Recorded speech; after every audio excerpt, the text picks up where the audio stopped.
শুভাশিস দিয়েছেন, শুভেচ্ছা দিয়েছেন এবং সিম্বল প্রদান করে গুরু দায়িত্ব দিয়েছেন। নন্দীগ্রামে মার্জিন বাড়িয়ে ভবানীপুরে হারাতে হবে। আমি শৃঙ্খলাপরায়ণ দলের একজন কর্মী।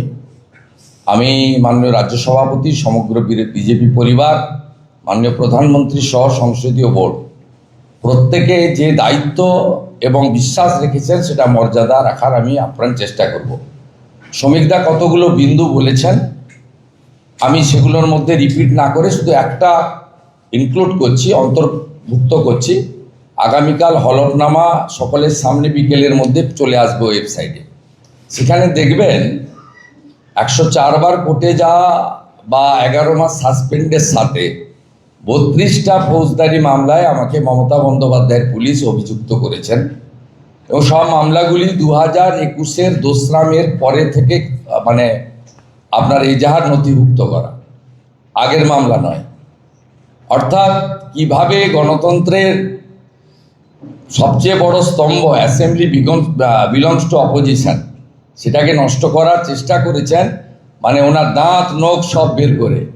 সেটা মানুষ দেখতে পাবে। আগাম আপনাদের কাছে জানিয়ে দিলাম 32 ক্রিমিনাল কেসেস, যেটা আমাকে কালকে হলফনামায় দিতে হবে। ভারতীয় জনতা পার্টির বিধায়ক দলের নেতা নির্বাচিত হন বিরোধী দলনেতা। সংসদীয় রাজনীতিতে বিরোধী দলনেতার স্থান মুখ্যমন্ত্রীর পরেই। এই যে বিধানসভা, লোকসভা, রাজ্যসভাগুলো আছে, এগুলো সরকারি দলের নয়, বিরোধী দলের। কারণ গণতন্ত্রের প্রাথমিক শর্তই হলো বিরোধিতা করার অধিকার, সরকারি নীতি সিদ্ধান্তের সমালোচনা করার অধিকার, সরকারের যে কোনো গৃহীত পদক্ষেপের সম্পর্কে নিজের বক্তব্য এবং তার সমালোচনা করার অধিকার। বিরোধী দলনেতা 11 মাসের বেশি সময় বিধানসভায় সাসপেন্ড ছিলেন।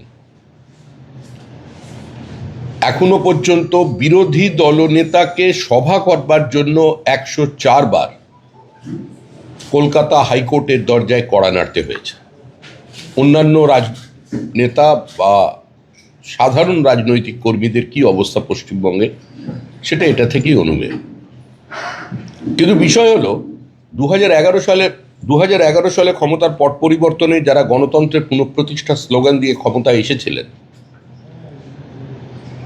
2021-এর নির্বাচনী ফলাফলটাকে তারা মেনে নিতে পারেননি। সার্টিফিকেট নিতে যাবার সময় তার গাড়ির ওপরে পাথর বৃষ্টি এবং সর্বশেষ তার গাড়িতে পেট্রোল ঢেলে জীবন্ত পুড়িয়ে মারার চেষ্টার সমস্ত বাধা পেরিয়ে তাকে এখানে আসতে হয়েছে। 21-এর জয় লোডশেডিংয়ের জয়। আমরা দলের পক্ষ থেকে বলেছিলাম যে 2024-এর লোকসভা নির্বাচন, সংসদীয় ক্ষেত্র তো অনেক অন্য বিষয়, কিন্তু শুধুমাত্র নন্দীগ্রাম সেগমেন্টে তৃণমূল কংগ্রেস লিড নিয়ে দেখার, তারা সেখানে জয় নিতে পারেনি। আমরা শুনেছিলাম অনেক রথী মহারথীরা নাকি গতবারের ক্ষততে প্রলেপ লাগানোর জন্য নন্দীগ্রামে নির্বাচনে লড়াই করতে যাবেন, কিন্তু শেষ পর্যন্ত দেখা গেল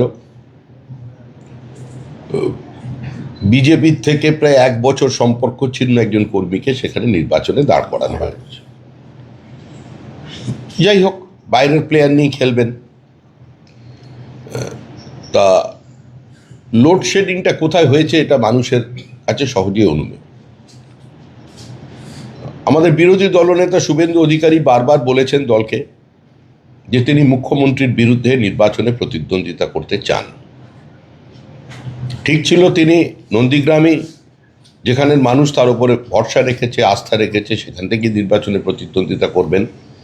তিনি সেখান থেকে নির্বাচনে প্রতিদ্বন্দ্বিতা করছেন এবং সরাসরি তৃণমূল কংগ্রেসকে চ্যালেঞ্জ ছুঁড়ে দিয়ে তিনি ভবানীপুর কেন্দ্রে মুখ্যমন্ত্রী বিরুদ্ধে নির্বাচনে প্রার্থী হচ্ছেন। আজকে তিনি এখানে এসেছেন দলের সিম্বল নিতে, দলের প্রতীক তিনি এই অফিস থেকে নিয়ে যাবেন। এটা একটি ঐতিহাসিক আমাদের ভবন, যদিও আমরা এখন সল্টলেকে স্থানাভাবের কারণে আমাদের কাজকর্ম চালাচ্ছি, কিন্তু আমাদের আত্মা, আমাদের প্রাণ এই অফিস। ডক্টর শ্যামাপ্রসাদ মুখার্জি, আচার্য দেবপ্রসাদ ঘোষ, হরিপদ ভারতী, বিষ্ণুকান্ত শাস্ত্রী, সুকুমার ব্যানার্জি, তপন শিকদারেরা যে অফিসে বসেছেন, আমাদের কাছে আমাদের অন্তরে এটাই আমাদের পার্টি অফিস। তো সেখান থেকে তিনি আজকে দলীয় প্রতীক নিয়ে শ্যামাপ্রসাদ মুখার্জির যে সামনে আবক্ষ মর্মর মূর্তি আছে সেখানে মাল্যদান করে এখান থেকে ভবানীপুরে প্রচারে যাচ্ছেন। আমি তার এই যাত্রাপথকে আরও মসৃণ করবার জন্য অনুরোধ করছি আমাদের দলের সাধারণ সম্পাদক শ্রীমতী শশী অগ্নিহোত্রীকে দলের উত্তরীয় পরিয়ে তাকে স্বাগত জানানোর জন্য।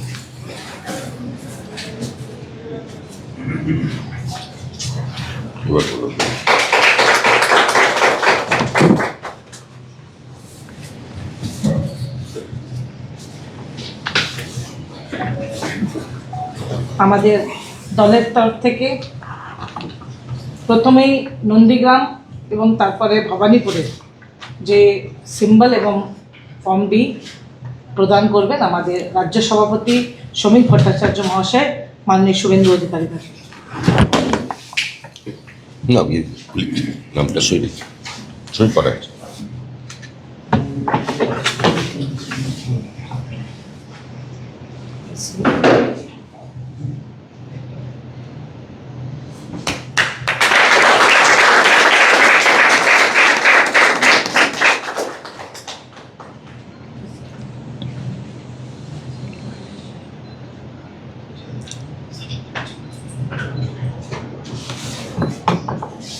এটা হচ্ছে নন্দীগ্রাম, এটা ভবানীপুর।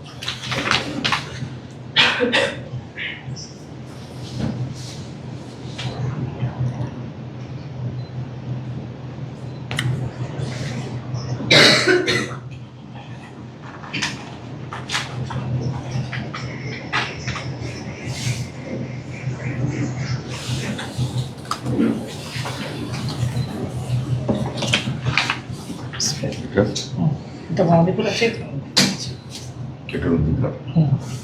নন্দীগ্রাম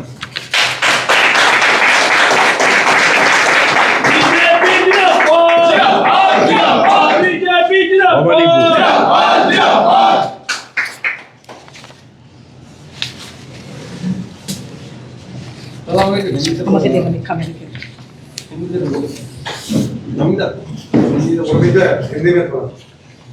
সাবজেক্টটা বলে দেবে, চিফ মিনিস্টার সাবজেক্টটা ফটো তো পেয়ে গেছে ওরা, সাবজেক্টটা।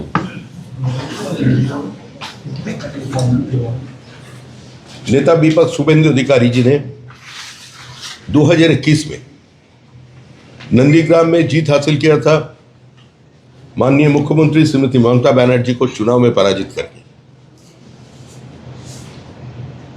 तृणमूल कांग्रेस दिल से इस हार को स्वीकार नहीं कर पाए।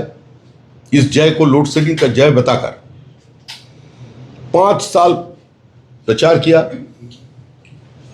लोकतंत्र की सारे धज्जियां उड़ा दिया इन लोगों ने। नेता विपक्ष को 11 महीना सस्पेंड कर दिया गया। नेता विपक्ष को पश्चिम बंगाल में किसी जगह में जाकर सभा करने के लिए 104 बार हाईकोर्ट की दरवाजा खटखटाना पड़ा। उसको जिंदा जलाने का भी कोशिश हुआ था उत्तर बंगाल में। जिस दिन सर्टिफिकेट लेने जा रहे थे उसी दिन नंदीग्राम में उसका गाड़ी का ऊपर पथराव हुआ। बहुत बार उसका गाड़ी के ऊपर, उसका कन्वॉय के ऊपर, उसका कफिला के ऊपर अटैक भी हुआ। इसका बावजूद भी हम लोग चैलेंज रखा था कि 2024 का जो लोकसभा की चुनाव था उसमें कम से कम तृणमूल कांग्रेस नंदीग्राम असेंबली सेगमेंट से लीड लेकर दिखा दे, तो उसमें भी तृणमूल कांग्रेस पीछे रह गए। शुभेंदु अधिकारी जी ने पार्टी की जितना हमारा आला नेता है उनका पास, संसदीय बोर्डों का पास उन्होंने एक प्रस्ताव रखा था, जिस जगह से भी मुख्यमंत्री चुनाव लड़ेंगे हम उसी जगह से चुनाव लड़ेंगे। तो हमारा पार्टी में तो पश्चिम बंगाल में कोई 2 जगह से चुनाव नहीं लड़ रहे हैं, लेकिन ये भी बात है मुख्यमंत्री का खिलाफ जिस नंदीग्राम की जनता ने शुभेंदु अधिकारी का ऊपर अपने आस्था प्रकट किया, उसको इतना प्यार दिया और इतना कठिनाई के बावजूद वो लोग आके आकर के शुभेंदु अधिकारी को जिताया था, उनको छोड़ना उचित नहीं है। तो इसीलिए नंदीग्राम से भी हमारा नेता चुनाव लड़ रहे हैं और उसका साथ साथ उसका जो मन का इच्छा था, चाहत था और पार्टी का भी इच्छा है कि शुभेंदु अधिकारी मुख्यमंत्री का खिलाफ चुनाव लड़े, इसलिए भवानीपुर से शुभेंदु अधिकारी जी इस बार चुनाव लड़ रहे हैं। और ये जो हमारा कार्यालय है, डॉक्टर श्यामा प्रसाद मुखर्जी के समय से ये कार्यालय है। हम लोग थोड़ा स्थानाभाव के कारण आज सेक्टर 5 से हमारा ऑफिस चला रहा है, लेकिन हमारा लिए जो पार्टी ऑफिस है, हमारे पास यही हमारा मंदिर है। तो इसीलिए आज इसी जगह से फॉर्म ए और बी उन्होंने लिया। पार्टी का सिंबल कलेक्ट करने के बाद अभी श्यामा प्रसाद मुखर्जी का जो